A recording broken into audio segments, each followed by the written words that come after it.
पश्चिम Asia में बढ़ता तनाव और दुनिया की सांसें अटकी हुई।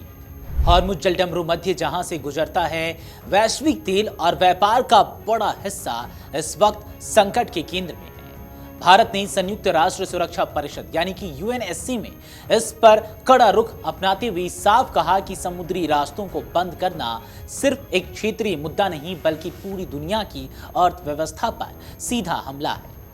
अब ऐसे में सवाल उठता है कि क्या खुल पाएगा ये अहम जलमार्ग और इसका भारत पर कितना असर है। चलिए आपको बताते हैं इस वीडियो में। नमस्कार, आप देख रहे हैं अमरउजाला.com और मैं हूं आपके साथ आदर्श शाह। दरअसल पश्चिम एशिया में जारी तनाव के बीच दुनिया के सबसे महत्वपूर्ण समुद्री मार्गों में से एक हॉर्मुज जलडमरू मध्य एक बार फिर वैश्विक चिंता का कारण बन गया है।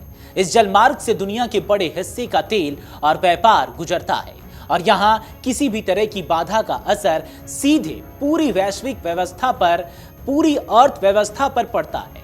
इसी गंभीर स्थिति को देखते हुए भारत ने संयुक्त राष्ट्र सुरक्षा परिषद में जोरदार तरीके से अपनी बात रखी है। संयुक्त राष्ट्र में भारत के स्थायी मिशन की प्रभारी राजदूत योजना पटेल ने स्पष्ट कहा कि समुद्री मार्गों की सुरक्षा और उनका निर्बाध संचालन वैश्विक शांति और आर्थिक स्थिरता के लिए बेहद जरूरी है। भारत ने दो टूक शब्दों में कहा कि अंतर्राष्ट्रीय कानून के तहत इस जलडमरू मध्य से नौवाहन की स्वतंत्रता का सम्मान किया जाना चाहिए और किसी भी तरह के व्यवधान को तुरंत समाप्त किया जाना चाहिए। भारत का मानना है कि इस तरह के महत्वपूर्ण जलमार्ग को बंद करने या बाधित करने के प्रयासों का सीधा असर ऊर्जा आपूर्ति, व्यापार और मानवीय सहायता पर पड़ता है। दरअसल भारत के लिए यह मुद्दा और भी अहम है क्योंकि देश दुनिया के शीर्ष नाविक आपूर्ति करने वाले देशों में शामिल है। वैश्विक समुद्री कार्यबल में भारत का लगभग 13% योगदान है। ऐसे में भारतीय नाविकों की सुरक्षा एक बड़ी चिंता बनकर उभरी है। हाल ही में पश्चिम एशिया में हुई घटनाओं में कई भारतीय नागरिकों की जान जाने की खबरें भी सामने आई है, जिसने इस मुद्दे को और संवेदनशील बना दिया है। भारत ने इस बहस के दौरान कुछ अहम बिंदुओं पर तत्काल ध्यान देने की जरूरत बताई।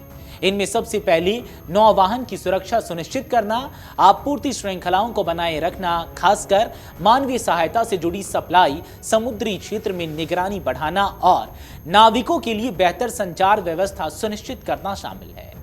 इस पूरे मुद्दे पर एंटोनियो गुटेरेस ने भी गहरी चिंता जताई है। उन्होंने कहा कि दुनिया के समुद्री मार्गों की सुरक्षा अब अंतर्राष्ट्रीय व्यवस्था की एक बड़ी परीक्षा बन चुकी है। गुटेरेस ने खास तौर पर हॉर्मुज जलडमरू मध्य में जहाजों की आवाजाही में आई भारी गिरावट का जिक्र किया। उन्होंने बताया कि फरवरी महीने में जहां हर दिन करीब 130 जहाज इस रास्ते से गुजरते थे, वहीं मार्च में यह संख्या घटकर सिर्फ 6 रह गई। यह गिरावट इस बात का संकेत है कि स्थिति कितनी गंभीर हो चुकी है।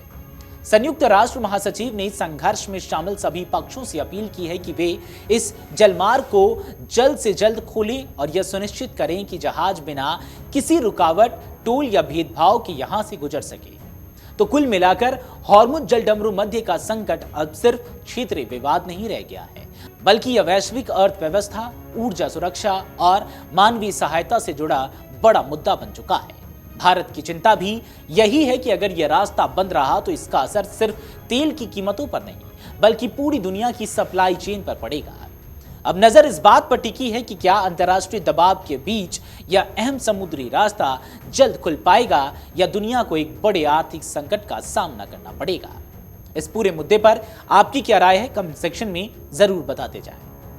अगर आप ये वीडियो YouTube पर देख रहे हैं तो हमारे चैनल को सब्सक्राइब कर बेल आइकन दबाएं और Facebook पर देख रहे हैं तो हमारे पेज को लाइक करें।